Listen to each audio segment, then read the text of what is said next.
name is Zunar J5/9 Doric 47. Get me the Pentagon. Red priority.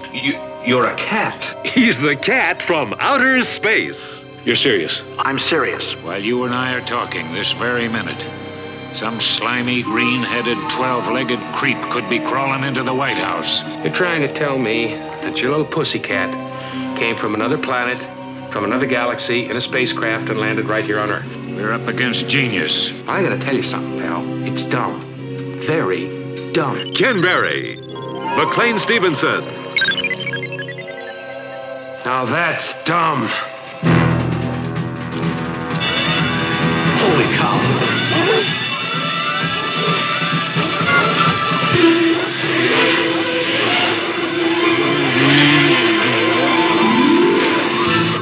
Sandy Duncan. It's a spacey comedy that'll boggle your mind. It is mind-boggling. The man who owns the secret of this device could control the universe. You are under arrest. And the pussycat, General. And the pussycat. He's got his paws on the power. The power that cat possesses is awesome. You betcha, Charlie. And if you know what's good for you, you'll land this thing and let Lucy Bellamy... Quiet. Okay. Who's flying that plane? Walt Disney Productions. The Cat from Outer Space. I'm serious.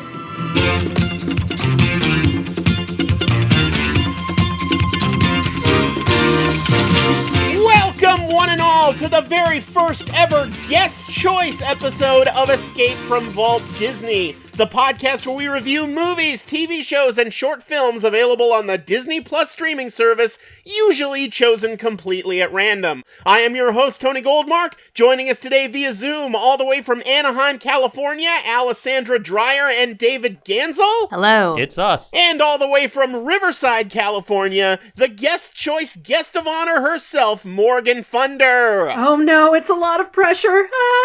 And like I said, this episode is our very first guest choice episode. Be our guest Choice. Be our guest Choice. Put our service to the test. Choice. In which we temporarily bypass the randomizer and watch what one of my guests wants us to watch. In this case, the very awesome Morgan Funder. Morgan, as you know, after you've been on this show 10 times, as you have, you get one guest choice option, and you will only ever get one guest choice option. You've chosen this week to use it, and you've chosen to make us watch The Cat from Outer Space. So, of course, now, Morgan, the question must be, why The Cat from Outer Space? Because when we were setting up Disney Plus at my house, we decided to make sure it was working by watching something randomly. Kind of like this show, then. Exactly. It was basically a random choice. You know, this whole time I've just been making sure Disney Plus works. I know, exactly. That's the whole point of this podcast. Absolutely. I mean, this is our 37th episode, so I'm pretty sure it works, but you never really know, I know, you never know. Well, that's why this podcast is categorized under tech support on iTunes. Yeah. You want to make sure that this is thorough. Someday I'll figure out for sure whether or not Disney Plus works, and then I'll have to end the podcast. It's very sad. The whole reason I picked The Cat from Outer Space is basically at random, my dad and I ended up deciding that was how we were going to test Disney Plus, and 2 hours later we were sitting there watching The Cat from Outer Space and thoroughly enjoying ourselves. Like you do. So this podcast is a belated Christmas present to my dad because he knows you do this podcast, he supports you on Patreon, and he's like, wow, it would be great if Tony did Cat from Outer Space on his podcast. Then wouldn't it be making more sense if your dad was the guest on this episode then? Well, he hasn't been on the podcast 10 times, or once for that matter. Okay. Would he like to be? I mean, he's invited, I guess. I asked him if he was willing to do this with me, but he said no.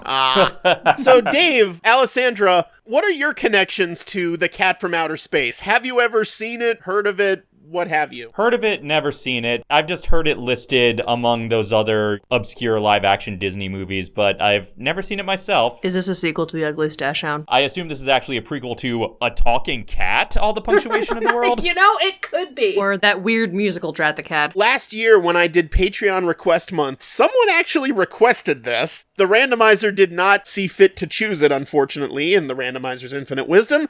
but someone who calls themselves Mason Jar, I'm guessing that's not their real name, said, I'll request Cat from Outer Space. I said, you got it, thanks for your request, and they responded, thank you, it's definitely a movie. That's a blurb for the DVD cover, isn't it? Definitely a movie. It is a noun. But does it star everybody and me? It stars a cat and preferably one from outer space, one would assume. I don't know. You've been getting a lot of promises of aliens on this podcast that didn't deliver. Yes. That is true.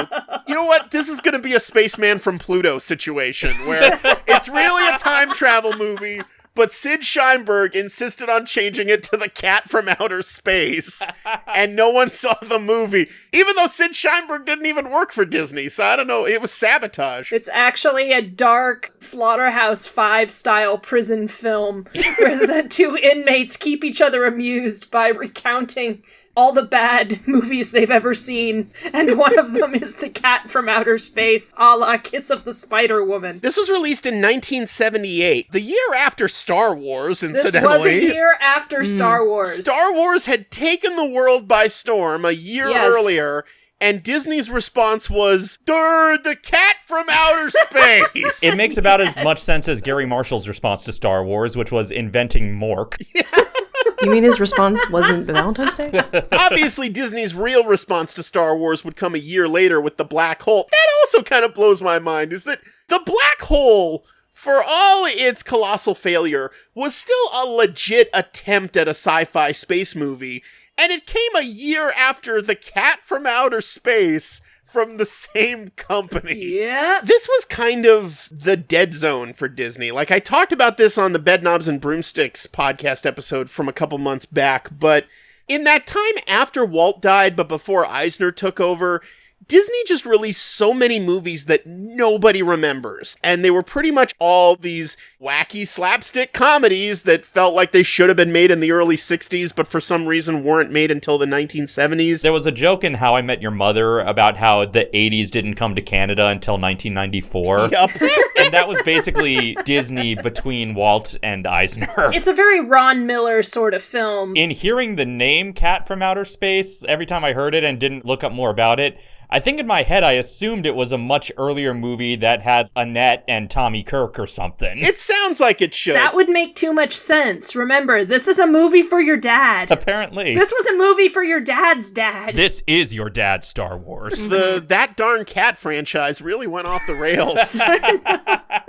This is the Space Buddies to That Darn Cat's original Airbud. Oh, we're already having way too much fun with this. I'm going to talk about my dad a lot on this. Please I'm sorry. do. Hi, Dad. I know you're listening to this. The cast of the movie is chock full of comedy legends from his generation who were, ironically enough, a little too old for the target audience of the film. I see Sandy Duncan's in this, and Harry Morgan. You'll see when we see it, but the cast is great. Roddy McDowell's in it. Let's see if he gets more screen time than he got in Bedknobs and Broomsticks. And our favorite Dr. Seuss villain, Hans Conried's also in this as well. Oh, is he? Listen to our podcast about the 5,000 Fingers of Dr. T to understand that. Even at their lowest, Disney could still enlist top-tier talent, even if they didn't know what to do with them. Well, top-tier talent by their By standards. their standards, which was your dad's standards. It was the 1970s. It's not like they were getting Burt Reynolds or Robert Redford to not at star this in their point. movies. Them whippersnappers don't understand real art. But boy, oh boy, did they release a shit ton of Tim Conway movies. And boy, oh boy, did they make up for that by getting Robert Redford in like every movie of the 2010s. Oh, yeah. Let's read the description of the Cat from Outer Space. Okay. An offbeat physicist, his girlfriend, and an odds-playing coworker try to help an extraterrestrial cat fix his spaceship before the U.S. Army and a power-hungry businessman can snatch the cat and his out-of-this-world technology. So it's E.T. 4 years early. Oh, the E.T. comparisons? We'll talk about them afterwards. I'm excited to learn that this is an offbeat physicist because I'm sick of those onbeat physicists. Exactly. Sick of those beat physicists. Always snapping their fingers. Beat physicists are all dog people. We will be right back with our thoughts on the goddamn Cat from Outer Space. Right here on Escape from Walt Disney. I apologize for nothing. Come on home. See what's waiting for you. Waiting for you. Okay, we watched The Cat from Outer Space. Indeed we did. You know, I'll give it this much. It delivers what the title promises. After Drain the Great Lakes and the Good Luck Charlie movie both promised aliens that it didn't deliver, it was nice that this film, literally the first minute, there's a fucking flying saucer that lands on Earth. And at the 3.5-minute mark, boom, fucking cat comes out of the flying saucer. Mm-hmm. There is indeed a cat from outer space in The Cat from Outer Space. Achievement unlocked. If you see there's a movie called The Cat from Outer Space, there had better be a motherfucking cat from outer goddamn space in it. I agree. Unlike some other movies, see Snakes on a Plane, this one is not bait and switch. You want to see a movie about a cat from outer space? Here it is. Snakes on a Plane wasn't bait and switch. There was a plane, there were snakes on it. What's yes, bait but and switch the about snakes that? were not the main point. There was this whole stupid drug dealer witness thing. There was a plane and there were snakes on it. You do the math, yeah. But we're not talking about Snakes on a Plane today. We're talking about The Cat from Outer Space. Quite possibly one of the dumbest pieces of shit I've ever seen in my life, and I kinda loved it. I don't know what it is. I don't know why some dumb comedies are awesome and amazing and other dumb comedies are horrible. I don't know what the threshold is. Maybe it's an aesthetic thing. I don't know why this was so enjoyable to me and, say, Meet the Deedles was such a torturous, horrible wreck. I can't speak for you, Tony, but I think I can pinpoint what made this so enjoyable for me. Uh-huh. To quote the great Gonzo, there's not a word yet for old friends you just met. And this is the most I've ever felt childhood nostalgia watching a movie I had never seen before. It does aesthetically feel like a lot of movies from this era of Disney. It felt so much like a movie that I would have watched over and over as a kid. So the real question is, at what point during our vow renewal do we reference this? I mean, the dialogue exchange of this movie was probably, "You really are from outer space? I really am from outer space, even though you're a cat?" This is one of those movies where I'll get a couple glasses of wine in me and not have anything better to do, so I just put on a movie to laugh at something dumb for an hour and a half. Right off the bat, we gotta talk about that special Mickey Mouse 50th birthday logo. You mean that gay hippie space rainbow Mickey that they totally stole the design for Epcot? Yes. It's this weird digital kaleidoscopic image of Mickey's rotating silhouette, which looked very similar, definitely the same process, but not quite the same color scheme, as the original Walt Disney Home Video logo for some of Disney's earliest VHS releases. With no sound. Yeah, I always no turn sound. up the sound too high. That's what made it creepy. Mm-hmm. The Home Video logo had music that went like...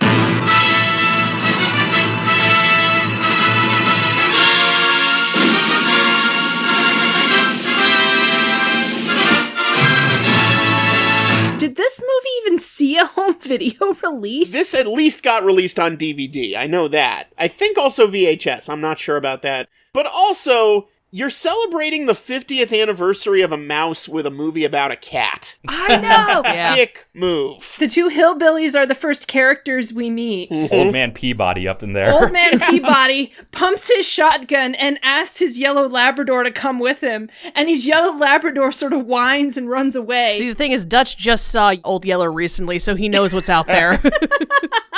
He also knows this is a cat movie, and he's like, I ain't getting messed up fuck with this shit, I'm out. Speaking of Old Man Peabody, interesting connection. The writer of this movie, I know this movie had a writer, weirdly enough. Shocking. But his name was Ted Key. This was one of 3 Disney movies that he wrote. The other 2, of course, being $1 Million Duck and Gus, the field goal kicking mule. But Ted Key was primarily a cartoonist, and in the 60s, he worked a lot with Jay Ward, and in fact created Peabody and Sherman. Oh, wow. Oh. Peabody and Sherman was this guy's idea. He went from a time-traveling dog to a space-traveling cat. I still like the way the cat was revealed. Yeah. I like the build-up to that cat walking down the ramp and being like, yep, this is a movie about a cat from outer space. My headcanon is that this whole movie takes place within the MCU. Of course. And that cat eventually changed his appearance, and that's Goose.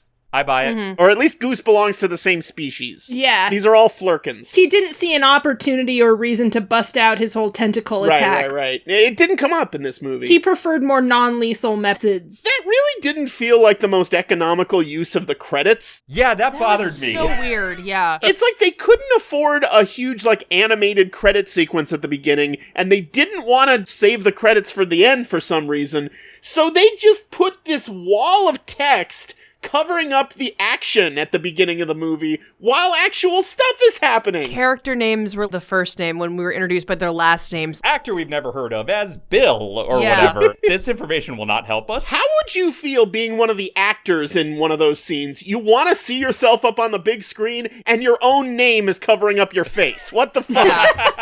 Imagine if Mike Wazowski was getting in his own way. Yes. As we mentioned in the intro, Hans Conried is technically in this movie, and they give him nothing to do. Yeah. This guy was the voice of Captain Hook. You're just gonna have him list off a bunch of scientist names in the room and then do nothing? Yes, they are. That is the lead of the 5,000 Fingers of Dr. T, my goodness, man. Like, how could you got Snidely Whiplash himself. Exactly. Speaking of legendary Disney voice actors given very little to do, at least Alan Young's scene was a comedic scene. Like, he was given shtick to do in it. Well, you know, the dude's used to working with talking animals. It's true. This movie was probably a paycheck for a lot of really seasoned comedic actors. So much talent. A lot of whom I have to think, just because of their age, were probably kind of hurting for work. Probably, yeah. They are going to get the most overqualified bit part players to deliver 2 or 3 lines. My God. In roles clearly written for someone much younger than they are. This movie has McLean Stevenson and Harry Morgan in it. Both of the MASH Colonels are in this movie. Both MASH Colonels. Yes. Fucking MASH Colonel mashup. Colonel Blake and Colonel Potter up in here. And they called Avengers Infinity War the most ambitious crossover ever made. Those fools! This was the hell that Colonel Blake was burning in after being shot down over the Sea of Japan. Should we explain the plot of the movie? Sure. So the beginning of the movie, the flying saucer lands, the army comes and takes it and brings it to an airplane hangar. They're like, who built this? Was it the Russians, Chinese, Canadians? You see a hammer and sickle, maybe they keep it inside. They have this running gag where they just keep running down the ranks like Colonel, Captain, Sergeant. They just do that like 17 times. Yeah. The admirable straight faces that this cast pulls off. Oh, Harry Morgan is committing in this He movie. is so committed. Too much, really. I think that's what makes this movie different from, like, Meet the Deedles, where Maybe, everyone was just sort of resigned to the movie they were making. They made peace with it. But this movie, I think these guys were like, the only way to survive this is to just embrace the dumb. The dumb is your friend. We're in The Cat from Outer Space. Let's just fucking lean into it. Who cares? Harry Morgan is giving his extremely committed, stern speech about how the only explanation is aliens, and how disgusted and horrified he is to imagine some horrible 12-tentacled, green, horrible monster squiggling his way into the White House. And then it cuts to the cat. Cuts to the cat in the rafters just looking down. Just looking down like a fucking badass. The way cats do, and the cat's just glaring at him. And all I can think is, if that doesn't make you laugh, nothing in this movie is gonna make you laugh. I gotta say, it made me laugh. So, yes. So they're trying to figure out how this outer space shit floats in midair. They recover this spinning, glowing butt plug, basically. That is what it looks like. The UFO totally looked like a sex toy I've seen somewhere on the internet before. Everything in this movie looked like sex toys, especially the cats. And then they bring McLean Stevenson, who's the head of waste disposal or something at that scientific base. Yeah, he's their head trash researcher. And he's like, well, it's not propelled by garbage, I know that. Are you sure? Because this film looks like garbage. He's introduced with this bit where he's on the phone. He's like, oh, I'm just conferring with a colleague. And then he's like placing sports bets, which obviously turns out to be plot development, but it's played like it's the G-rated version of a phone sex joke. Yeah, it is. Yeah. And then Roddy McDowell, who gets kicked out of the meeting because he's not a scientist, he goes down the hall and has one of those phone calls that we've all had, where you repeat everything the person just said to you, but you add a question mark at the end. Dr. Heffel is in a secret meeting with a 4-star general and a whole gaggle of scientists. What are they meeting about? Well, I don't know, sir. It's a secret. get in there and find out. I swear, the thousands of gremlins who are animating Roddy McDowall's face. You swear the thousands of gremlins that are animating Roddy McDowall's face? They deserve overtime because they deserve overtime. He was mugging. He was so mugging? Much. I'm sorry, repeat that? I'm sorry, repeat that. I know you are, but what am I? Infinity. I actually think the biggest study in contrast in performance is the two mash colonels, because Harry Morgan is completely straight-faced throughout the whole thing. Mm-hmm. McLean Stevenson mugs the hell out of this. He's doing Hello Larry all over again. He's basically playing Major Healy from I Dream of Jeannie. Yeah. It's not the main guy who's dealing with the magic thing, it's the buddy of the guy who's mainly just there to mug and shit. It's the goofball sitcom neighbor who gets roped into the whole thing. Yeah. When they're in the boardroom and Harry Morgan starts to lose his patience and says, "Do any of you have a solid premise?" Oh, it's the Disney writer's room. These are the dark days of Ron Miller. Just grabbing people off the street. Like, do you have an idea for a movie? Also, this whole time, the cat is shadowing them. Yeah. Eavesdropping in on the meeting. Yeah, no one notices that there's just suddenly a cat. I know I'm inclined to give this movie the benefit of the doubt, but I think that one of the things that makes it work is whoever their editor is was really good at sort of turning normal cat behavior into reaction shots. That is true. They were good at making normal shit that a cat does look really sinister and give it context. Yeah. Sometimes sinister, sometimes like, the cat's bored. Really put a lot of emotion into that cat. This movie made full use of the cool shove effect. So the main guy, who's basically Diet Fred McMurray. They keep referring to him as this hip young scientist, and it's like...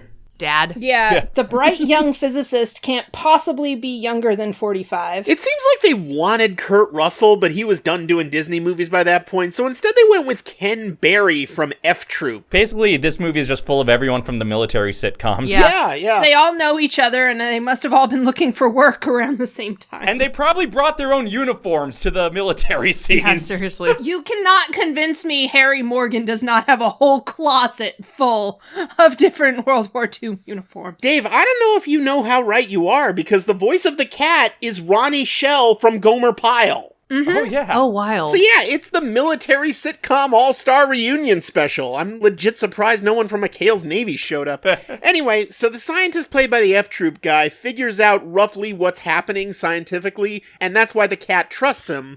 And he talks about something called the primal mainstream, which is basically, what if the Force immediately leaped to midichlorians? Yeah. It's basically the Force, but it's like real, and there's immediately scientific, boring bullshit behind it. If you could use the Force to power a spaceship, that's what that was. They don't already? They don't, actually. In trying to explain the concept to Harry Morgan, he at one point says the line, "The universe makes its own energy, General." And somewhere over in Imagineering, as they were working on the Epcot project, they heard, universe, energy. Why didn't this guy host the Universe of Energy? It beats Ellen DeGeneres. Well, Ellen DeGeneres beats other people, so... Yeah, exactly. He had a good shot with his entire concept thesis, but then ruined it with a poor word choice with the mayonnaise. It looks like an artichoke, sir. We know it looks like an artichoke, Wilson.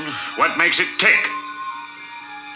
Mayonnaise? Who eats artichokes with mayonnaise? That sounds so gross. I do. Artichokes do? are delicious. Mayo. With mayonnaise? Artichokes are delicious, but just dipping them in mayonnaise? There's got to What be the some fuck? 70s cookbook. Mayonnaise and lemon butter. Yeah. Oh, okay, lemon butter, fine. At one point he says, one day that son of ours is going to turn into a big black hole. So was that the Easter egg predicting the next sci-fi movie Disney was doing? I guess so, yeah. So the cat jumps into his office through the window, and he guesses the cat's name. The first three names he comes up with are Charlie, Cuddles, and Jake. What the hell is this guy's thought process? He says, yes, you look like a Jake. No cat has ever looked like a Jake. No person has ever looked like a Jake. The main guy also has a mouse-powered coffee maker, and there are zero shenanigans involving the cat and the mouse interacting. Yeah. Missed opportunity. Yeah, seriously. I think that had to do, though, with animal welfare. Maybe. I think their animal handlers must have been like, there's no safe way to get this cat and this mouse in the same shot. When he first notices the magic MacGuffin collar, He says in one continuous thought, Yeah, that's some fancy collar you got there. Maybe I'll take you home with me. if the cat has a collar, he is not a stray. I know! I was about to bring that But up. there's no license on the collar. It was still put there by somebody. Plus, as we all know, if you fed a cat and named a cat, then it is now your cat. That is like literally how you got 9 of your cats at your old house, right? That is how my mom collected cats, feeding them and naming them. But were any of them from outer space, David? Jury's still out. Now, is this movie where Men in Black got the idea for, like, the cat with the galaxy on his neck? Because the whole movie revolves around this fucking magic collar that the cat has that allows him to do anything, basically. That's what makes the cat such a MacGuffin. Because the cat doesn't have thumbs, he's got all these Right. telekinetic powers. I have so many questions about how this outer space cat society evolved in the first place. Like, they've got these magic collars that give their brains more power, that allow them to levitate shit and control shit with their minds and do all this gobbledygook. How did they develop these collars in the first place if they don't have opposable thumbs? I have to think there was some horrible eugenic thing going on there. Can we talk about the cat's freezing power? The power the cat has to just pause the movie, basically. He literally pauses the movie. That's their low-budget way of establishing his superpower. His Zach Morris magic. The cat's collar glows, and then the frame opposite the cat just freezes. A frame that half the time has motion blur on it, by the way. They couldn't even pick a still frame where it actually looked like someone was frozen solid and standing still. I thought Disney Plus was buffering the first time it happened. The cat has so many super mega awesome powers. The cat could easily just conquer the planet, so why the hell doesn't he? He can't even freeze an entire base, so there has to Why be some not? sort of upper limit. He freezes a room full of people. Because reasons! There are arbitrary limitations just put on when the scene demands it. We never really get a handle on why can't the cat just fix the spaceship himself? Why does he need to bring the dude? Well, in that case, because he needs gold. Eventually Yeah. because he needs gold, but first when they're just putting the thing on top of the spaceship and Oh, right. he gives the guy the spare collar to fly up there. Yeah, why couldn't he have just done that himself? Because they needed a scene where the guy flies. Where the guy flies. You can see the wires. You can see the strings lifting him. Yeah. This was the same year as Superman the movie. Yes! You will not believe a man can even imagine what it's like to fly. Nope. Not even remotely. And they set off the alarm and shit. And there's this weird reaction shot when the sergeant asks the corporal, "Who sounded the alarm?" "I did, sir. We have an intruder and his cat."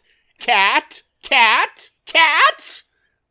Yeah, cat. What? Yeah, cat. Yeah. Cat? You know what a cat is, right? I mean, that is the obvious reaction. Like, what are you gonna do? This movie is called Cat from Outer Space. Did you not read the script? There's a cat in the plot. During that entire sequence, like, how did they not notice this elderly professor and his cat running around? He's clear as day. He's Yeah. not hiding himself at all. And all these army guys just don't see him for some reason. Maybe he's just too obvious to notice. Like, I will get this as a census worker just walking up to a house and seeing the owner of the house who can clearly see me on their property and who just sort of turns around and walks away. I'm standing right here. The plot almost gets really interesting because there's a beat in that fucking escape scene where Jake loses his collar. Yeah. But then Yeah. he almost immediately reclaims it. They made a specific point earlier of setting up, if I lose this collar, I'm just an ordinary cat. So that's a place for the film to go. He loses the collar and oh shit, now what does everybody do? But no, he just reclaims it. But of course, because he reclaims it, they did the E.T. flying bike 4 years early, but with a motorcycle. And he doesn't even fly in front of the moon. They just flew high enough to clear the gate. That's all they do. That is the perfect microcosm of the relative amounts of creativity that Disney and Spielberg had around this era.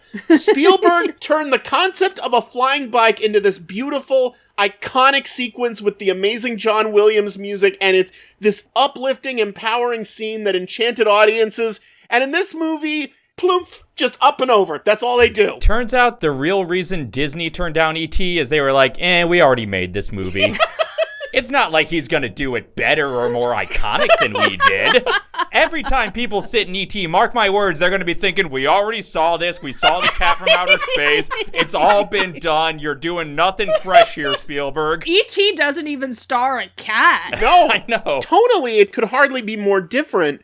But the premise of this film feels a lot like something that was made just after E.T. to capitalize on it. And it's like, we want to do an E.T. story, but we're too cheap to pay for a puppet or a costume of the alien. We're even cheaper than Mac and Me. We're not even going to go that far with it. So fuck it. The alien's a common house cat. It's not cheap to work with animals. That cat would have had to be like raised from a kitten with specific behaviors. I also don't want to know what they did to make that cat sneeze in the couple of scenes where the cat is sneezing. I appreciated that the evil military wing, their patches on the shoulder were the three-headed dog, Cerberus. So they had subtle cats and dogs things going on. Living together, mass hysteria. Mass hysteria! Wacky shenanigans, fucking Roddy McDowell falls in the dumpster and the garbage man doesn't notice. Of course. Sure, why not? No self-respecting stunt team in the 1970s would let a movie go by without doing the inside a barrel rolling sequence. Yeah. It was written into their contracts that at some point,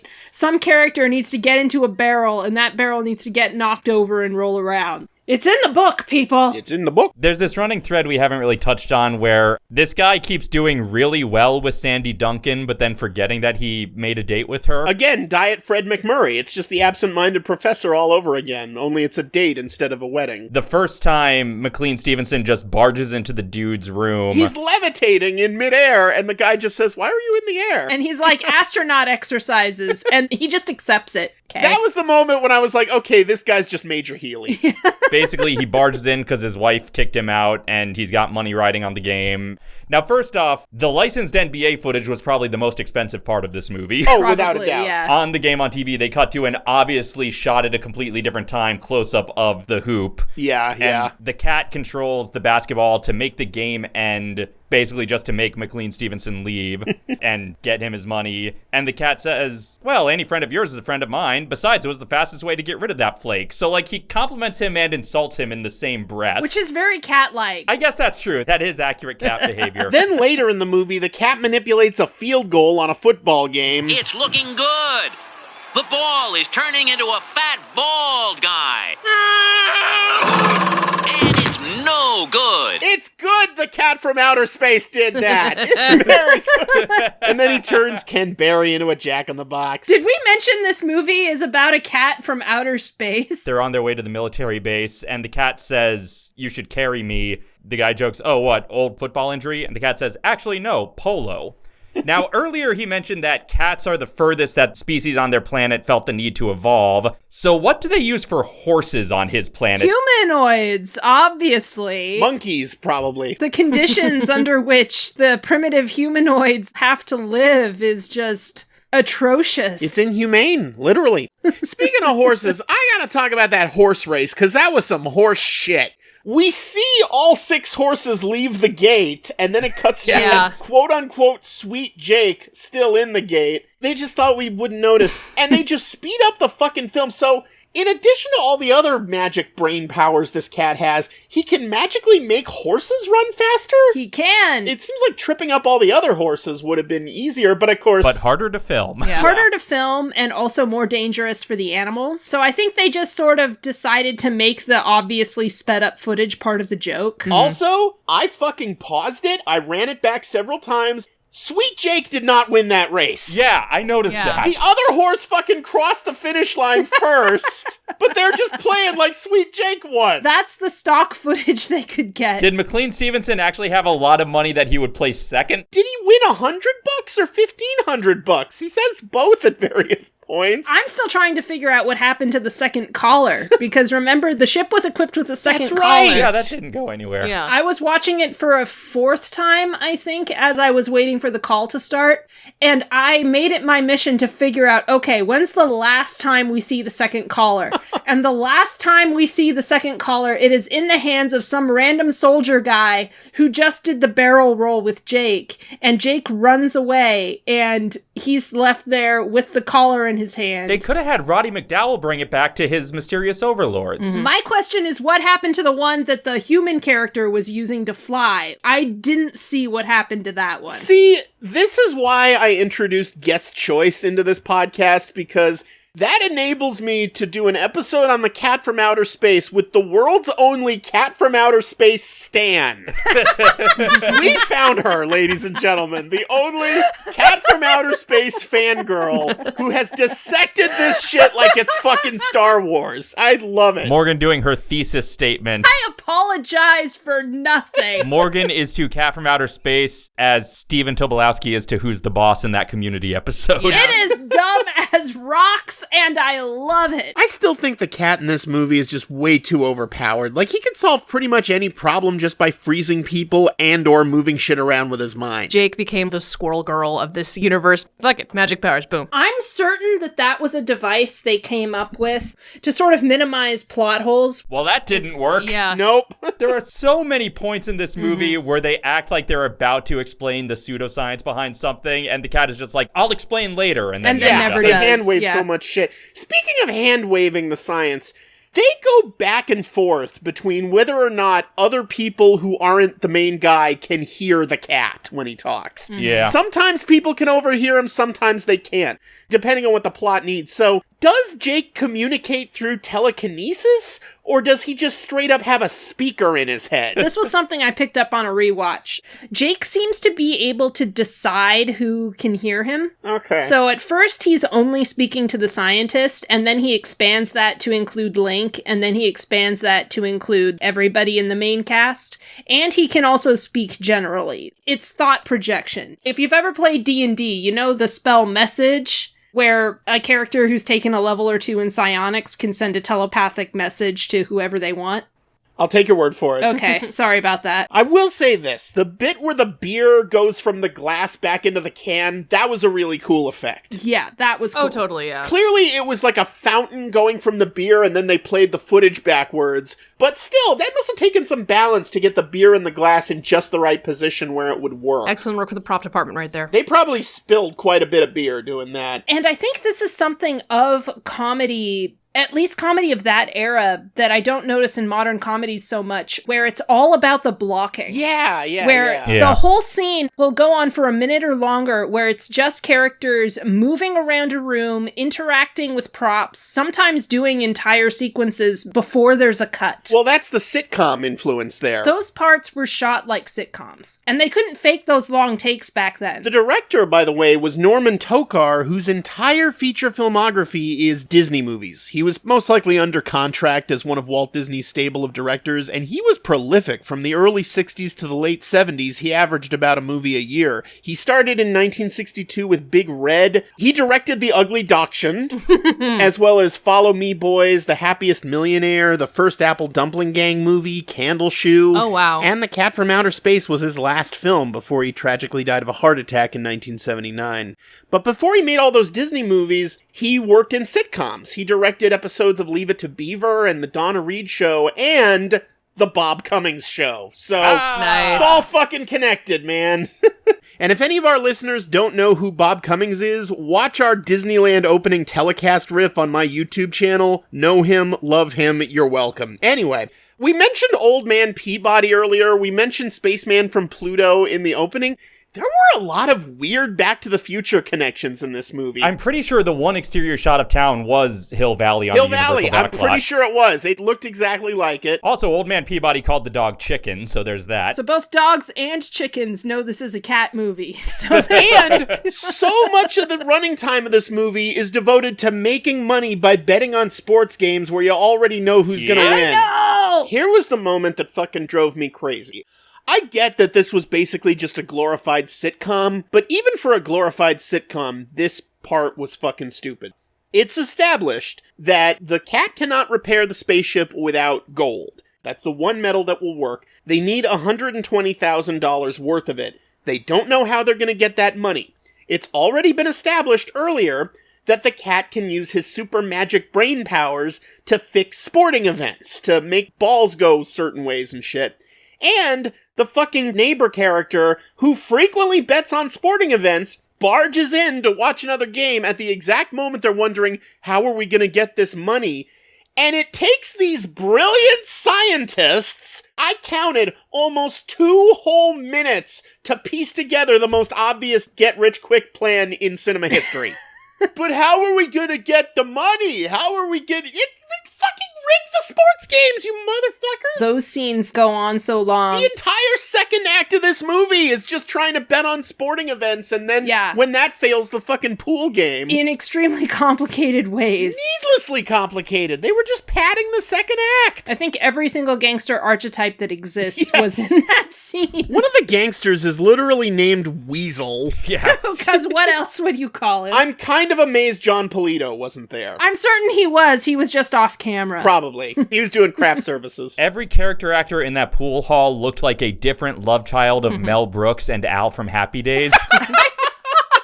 By the way, the main pool shark in that scene was Jesse White, who's a great old character actor who was in just a ton of stuff over the years. But as a comedy music nerd, I know him best for the work he did with Stan Freberg. In particular, he did a bunch of voices on Stan Freberg's United States of America album. I still can't see what you needed 3 ships for. I got a better deal on the fleet rate. I'll accept that, but we better sight land pretty soon. There's rumblings of mutiny. Really? Yeah, come over here and listen. All right.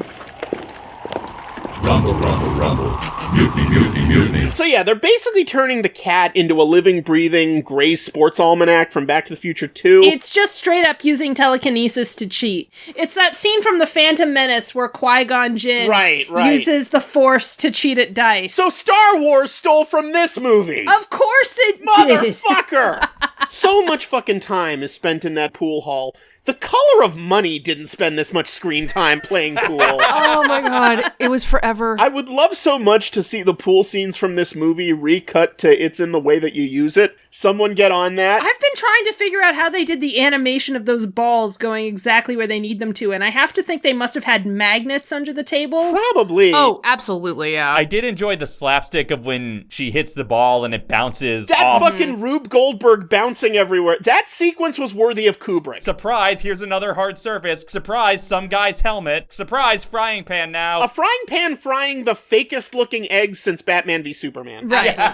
Oh, and we gotta talk about that fucking sandwich. Okay. Okay, yes. They give a lot of screen time to this sandwich. They keep giving undue attention to this guy ordering a sandwich in the background. Like, hey, make sure you don't skimp on the onions there. And then when the sandwich is finally done, he holds it in front of the fucking neighbor guy's face going, now that's a sandwich, for way too long. Why is this sandwich so important? Because it's clearly going to be important.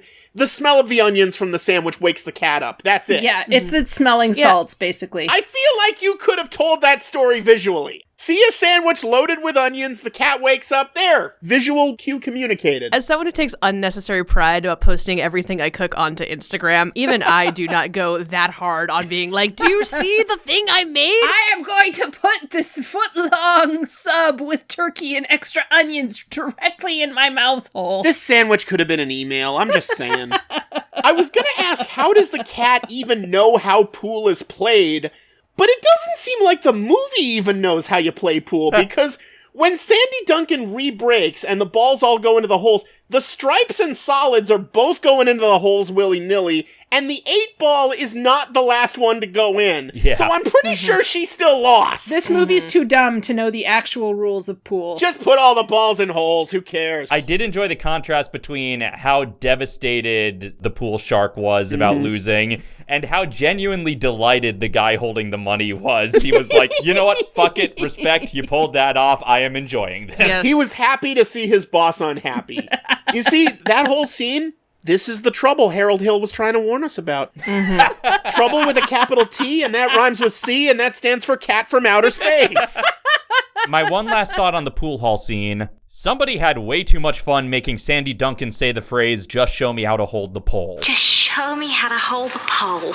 Good girl. We haven't talked much about Sandy Duncan, even though she's quite possibly the most talented person in this movie. She was primarily a Broadway actor, but in the 70s she just became one of those multi-hyphenates who was everywhere for a while. I feel like she was Peter Pan at least once. Well, who wasn't? She won a Tony for playing Peter Pan. As a child, I mostly knew her as the mom in the earliest incarnation of Barney the Dinosaur. Huh. Back when they actually had parents, before they were just at school unsupervised all the time. She was also the voice of the Lady Fox, Vixen in The Fox and the Hound, and I believe she was the voice of the Queen in The Swan Princess. Oh, yeah. She famously had a tumor behind one of her eyes, and for years there was a rumor that one of her eyes was glass because of it. Oh, okay. So I think there's like a lot of jokes about Sandy Duncan's glass eye. There's lots of things you may have missed. Like Pee-wee and his famous wrist. Or Sandy Duncan's creepy phony eye. How much agency did they give her in this movie? Not a lot. She gets jerked around a lot. She gets kidnapped and they coerce her into playing pool just because the pool guy gives her the steepest odds. Standards for being a slightly impressive person with titles, and she's a doctor. They don't respect her title once they do the first initial, this is Dr. Liz, and then suddenly like, Liz, what up, yo? She's the head of Thermal, and then 10 seconds later, they're like,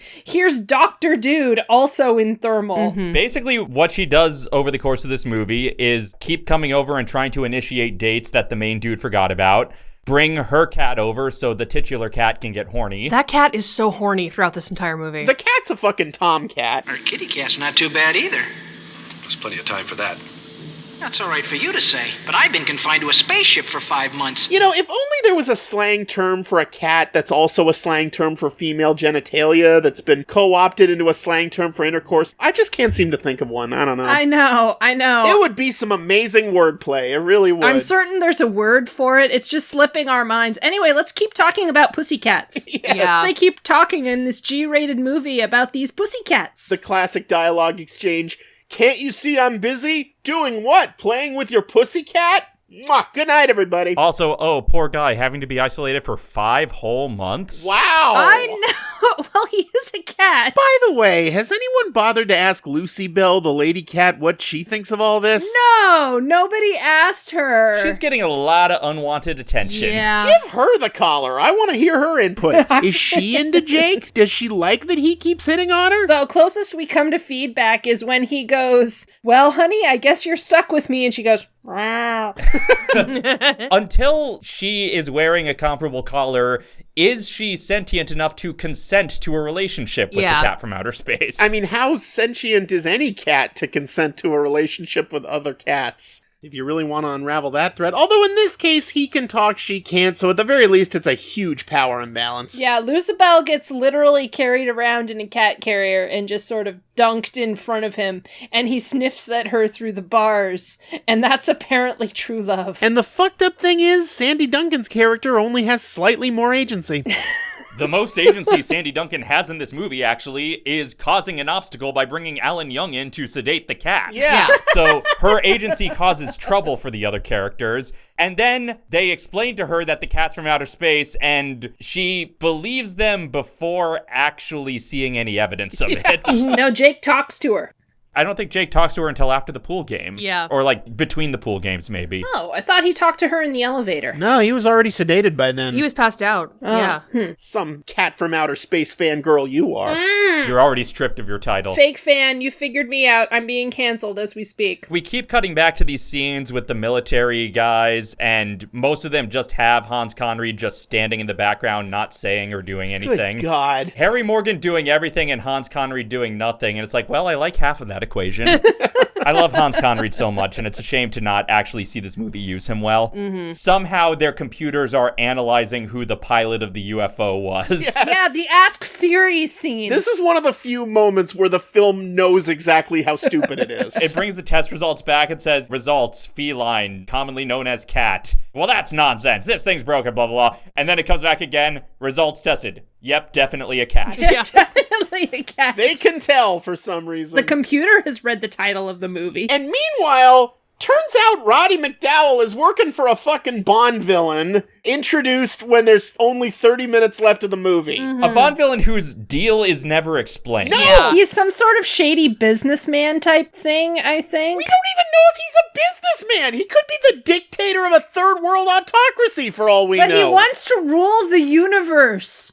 The universe! All we know is he lives in a fucking cave that's also his office, like a Bond villain. What? You don't live in a cave that's also your office? Not anymore, I don't. And he's got a weird beard. That's all we know about this guy. Earlier, we got Roddy McDowall hanging upside down from the balcony, getting footage of the cat doing magic shit. Right. We come in on the Bond villain cave, they're playing the footage, and everybody's like cranking their heads. Yeah, they're all leaning over way to one side with their heads sideways, trying to make sense of the upside down footage. That was another gag I genuinely enjoyed. So the main scientist has to sneak back onto the base, and his ingenious way of doing so is by putting on Harry Morgan's clothes after the cat freezes him, and pretending to be Harry Morgan, and the guards don't recognize that it's not Harry Morgan! Because he speaks with a bark! The amount of stolen valor in that scene is hilarious. He uses the Jedi mind trick or something on him, and they're like, "Yes, sir, General, sir." I definitely recognize you from Dragnet, sir. This is not the cat from outer space you're looking for. And then the McLean Stevenson character,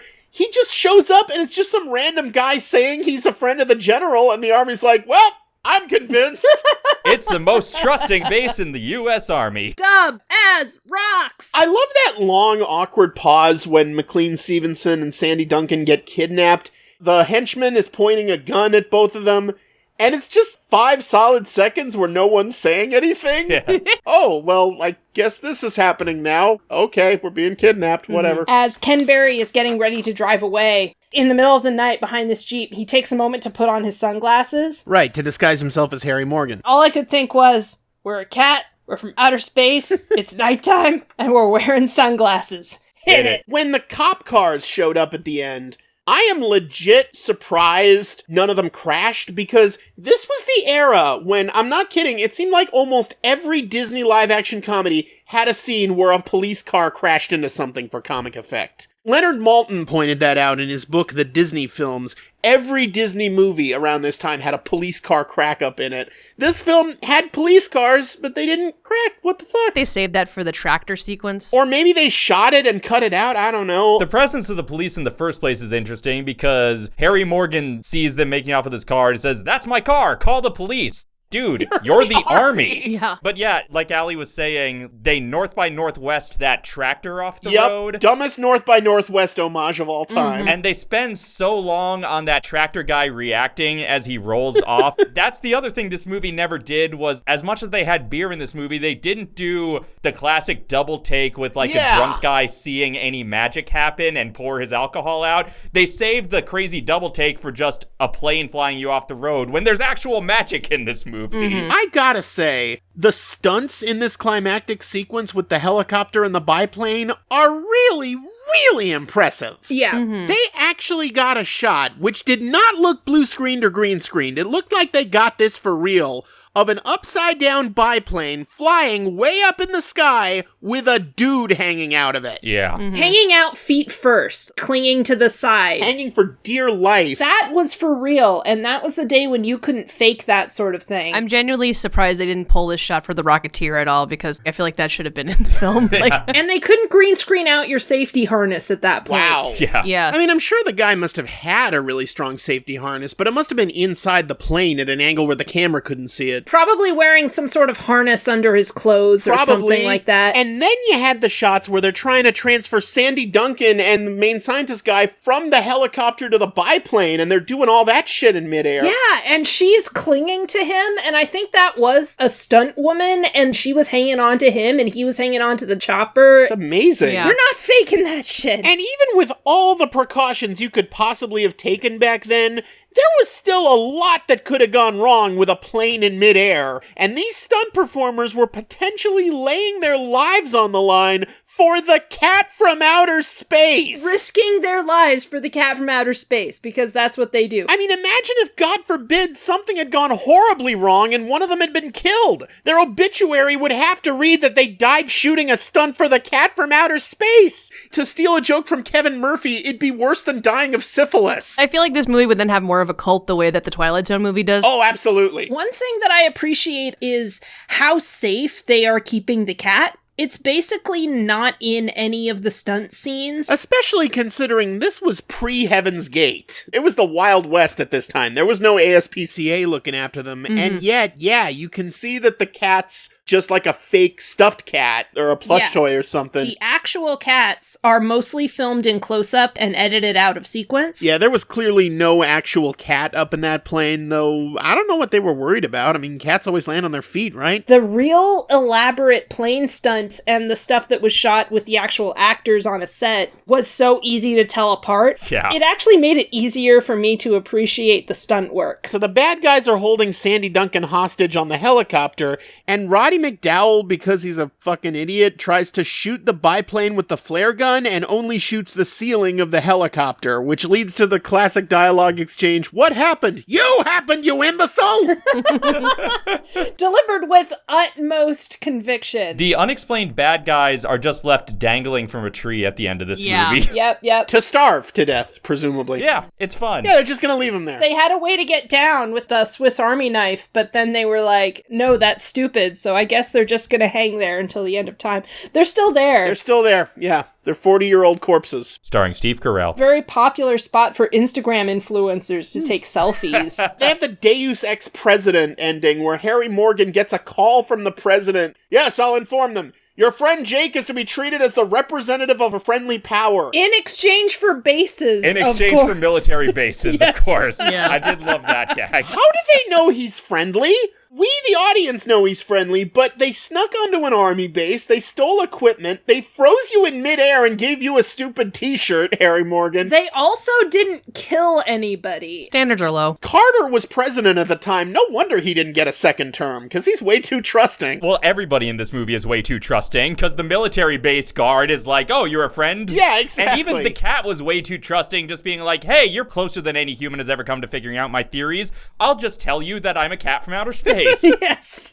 And then the cat chooses not to go back to outer space. The cat chooses to become an American citizen and teach us all how to use energy to fuel our space avocados or whatever, space mayonnaise. Space dildos, whatever they are. This movie ends with him getting sworn in as a citizen, so really Mac and Me was a ripoff of this, not a VT. Yes. The cat makes the judge fly while the judge is granting them citizenship, which seems kind of counterproductive. I think it was just supposed to express his enthusiasm for his adopted country. I guess so. I'm so excited to be an American that I'm gonna make this man in his batwing robes levitate for no reason. I'm gonna give him the Mr. Dawes Senior death treatment.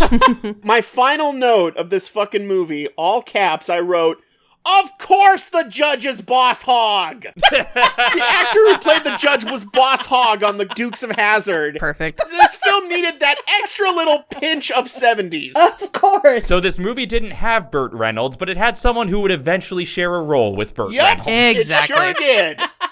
Do you think there was a special edition of this movie where the cat gets back on the spaceship at the end? I would like to think so, because Earth sucks and he should have seized the opportunity to get away. Incidentally, this was one of only 3 movies Disney released in 1978, although they also re-released The Jungle Book and Pinocchio that year.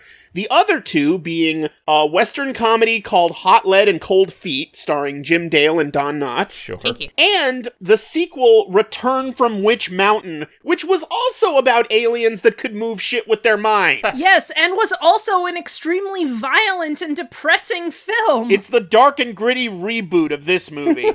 Like we said, this was a year after Star Wars. So many scenes in this movie reminded me of that one scene from the Joe Dante movie Matinee. I actually haven't seen that one. Oh, it's so good. Which, by the way, also had Jesse White in it. But there was a scene in the movie Matinee early on where the 2 kids see this basically parody of Disney movies of the early 60s called The Shook Up Shopping Cart, which, by the way, was one of the very first on-screen appearances of Naomi Watts. Wild. We have to find Uncle Cedric before he gets in any more trouble. Well, what does Uncle Cedric look like? Well, he's a shopping cart, you know, chromium finish, and his right front wheel, it's sort of wobbly.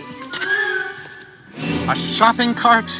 Well, of course he wasn't always a shopping cart. You see, he had a spell put on him. And the kids are just sitting there bored. It's like, I imagine That was the reaction of so many goddamn kids who had their minds blown open by Star Wars the previous year, and now they have to take their little siblings to fucking this. Such slim pickings, you know? No, Slim Pickens wasn't in this movie. He could have been, though. I would not have batted an eye if he was. It would have been very plausible. The cast cared about the movie because they're like, the only way our careers are going to survive being in a movie called The Cat from Outer Space is if we just embrace the ridiculousness, go as big as we possibly can, and just hope we lap the stupid enough times that it becomes funny. Turn the cat's flying saucer of cream into butter, as it were. They clearly know what they're doing.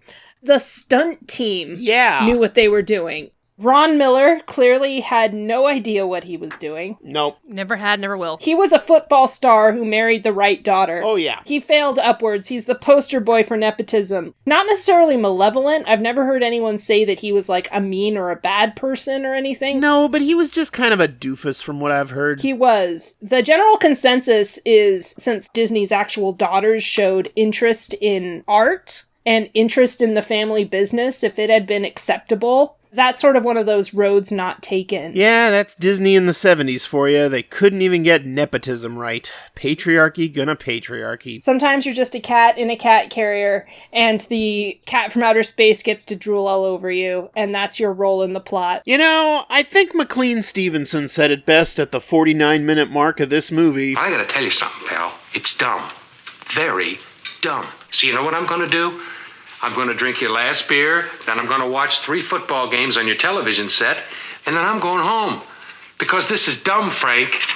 Real dumb. It's very dumb. Yeah. That's a trailer line. Well, it is time now to answer that question that has baffled mankind and catkind through the ages. What's the attraction? To my knowledge, the Cat from Outer Space has never had any presence whatsoever in any of the theme parks, and why in God's holy name would it? But now, of course, in this age of irony, the Cat from Outer Space is obviously going to be Disney Plus's most watched title.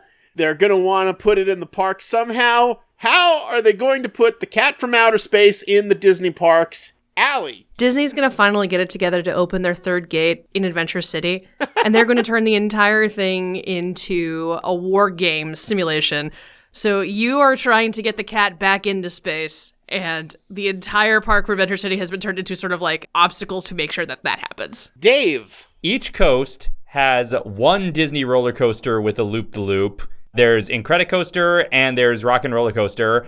On each one of them, while you're at the upside down part of the loop, you're going to have to dangle from your car now. Nice. Morgan? Obviously, it's going to be a stunt show, and it's going to involve live flyover stunts and stuffed cat plushies that you can buy at every stall. Well, unfortunately, you're all wrong. Oh, man, not again. What they are going to do is they're going to round up all the feral cats at Disneyland. They're going to give them all magic collars that give them the power to just levitate guests all over the place. Oh, God, you maniac! They've gone mad with power! It's going to be chaos incarnate. And that is to keep people from going to the parks while there's a fucking pandemic, those idiots. Oh, you want to go to the park? You want to go to Disneyland? Well, we got these fucking cats that are gonna fly all over the place. How you like that shit? No trespassing. Violators will be hunted. By the cats that may or may not be from outer space. I mean, they're gonna have to make the cats do some work around here now that they've laid off all the cast members. So, final verdict is the goddamn cat from fucking goddamn outer space. A Disney Plus or a Disney minus. Morgan. You know what? There's times when nothing cures my depression quite like a few glasses of wine and the cat from outer space. This is such a dumb movie. It makes absolutely no demands of you. It's like a cat video with an overqualified cast and a very easy to follow plot if you're drunk. Dave? This is one of the dumbest movies we've had to watch for this podcast. This is also probably the most fun I've had watching a movie for this podcast. I'm giving this stupid fucking garbage movie a Disney Plus because I really enjoyed myself watching this. Allie? The only thing that has given my husband more joy than watching this film has been getting married, so I'm going to give it a Disney Plus for just that alone. Like I said, One of the dumbest fucking movies I've ever seen in my life, and I kind of loved it. Disney Plus. Again, if I could figure out the difference between what makes a good bad movie and a bad movie, if I could figure out why I rate this movie so goddamn highly and say Richie Rich's Christmas Wish got a Disney minus from me, I would be a much richer man than I am. Yeah, if you could bottle that. All I know is it's unanimous. The Cat from Outer Space gets a Disney Plus because, goddamn it, it's so goddamn dumb. I could not help but enjoy it. Viva la Cat from Outer Space. Viva la Cat from Outer Space. Viva la Cat from Outer Space. Viva el gato que vino del espacio. Indeed. Take that, 2020. You brought 2020 to a Cat from Outer Space fight. It made sense in my head before I said it out loud. I would have gone Cat Fight from Outer Space. Cat Fight from Outer Space, 2020. Fuck you. How much wine have you had? Yes. I know, right? Who's got stuff to plug? Allie and I do a podcast on my Patreon, patreon.com/Doggins. If you don't want to commit to a monthly payment, you can now buy just bundles of episodes for flat fees at gumroad.com/Doggins. Mm-hmm. Allie, anything besides that, or just doubling up on that? That and plugging my Instagram at badfolklorist. I will plug Dave and Allie again because they're great. And of course, everyone already listening to this podcast wins at life because you have excellent taste in podcasts for following my friend Tony Goldmark. I plug my dad. I didn't know what I wanted to request, and then I'm like, I know exactly what'll make my dad's day, so I've made exactly one person happy with this request. This is all just a desperate attempt to finally win his approval. It's been so hard. Morgan, trust me, you've made all of us happy with this request. We have a lot of opinions about the Cat from Outer Space. Tweet at me your Cat from Outer Space opinions at TheWire2. Hashtag cat takes. And as always, you can follow me on Twitter at Tony Goldmark. You can also follow this stupid show on Twitter at EFVD Podcast. I've also got a Facebook fan group you can join called Some Jerk with a Fan Club. And I've got a YouTube channel, youtube.com/Tony Goldmark, where you can find all 3 seasons of my web series, Some Jerk with a Camera, along with a bunch of other videos about movies and theme parks, and even a few scant episodes of this very podcast. You can find every episode of this podcast at pipedreampodcast.com, as well as all the usual outlets like iTunes, Spotify, Google Play, you know the drill. If you like what you've been hearing and you'd like to help us out, please subscribe, please leave a review, please give us 5 stars. All that stuff helps us get discovered by the almighty algorithm. Praise the algorithm. If you'd like to help us out even more, you can donate to my Patreon, patreon.com/Tony Goldmark, where if you pledge any amount, even the bare minimum of $1 a month, you get to hear episodes of this podcast 1 day early on Tuesdays instead of Wednesdays. Special thanks to all my patrons. You don't know how much it means to me, especially in these financially uncertain times. And huge special thanks to you, Morgan Funder, for choosing the Cat from Outer Space as your guest's choice. I am so glad it worked out the way it did. I'm like, they're either going to love this or they're never going to talk to me again. I'm a little of both. But anyway, Dave, I'm almost afraid to ask at this point, but you still have a guest choice option in your back pocket. Would you like to come back on the show next week and use it, or save it for another time? I need to save it for a time where I find something that even compares to this on Disney+. Well, Dave, I'm very glad you said that, because if you had chosen to use your guest choice option next week, that actually would have made things really awkward. You see, normally, this right here would be the part of the show where I introduce one of my guests on next week's episode, and we read off what the randomizer is choosing for us. But next week is gonna be a little different. Next week is gonna be a rather special episode of Escape from Walt Disney, and I have to give credit where it's due. Next week's episode was the idea of one Mr. Zach Kenny, who posted this idea in the Some Jerk with a Fan Club Facebook group, and I read it, and I just couldn't unread it, so fuck it, I'm doing it. Next week, specifically Wednesday, February 3rd, will be the 10th anniversary of my flagship video series, Some Jerk with a Camera. My very first Some Jerk episode was on the ill-fated 2002 2002 Country Bears movie, and I first released it publicly on February 3rd, 2011. And next week, to celebrate a whole damn decade of Some Jerk with a Camera videos existing, we are bypassing the randomizer entirely just for one more week and revisiting the Country Bears. So join us next week on Escape from Walt Disney for the Some Jerk with a Camera self-indulgent 10th anniversary special when we cover the 2002 Disney classic, The Country Bears! Come on home where your video's playing. Good times are waiting, it's true. Come where your family is waiting for Walt Disney and you. Walt Disney and you. Walt Disney and you. You're serious? I'm serious. Telling me the truth? The truth. You really are from outer space? I am from outer space. Even though you're a cat? Frank!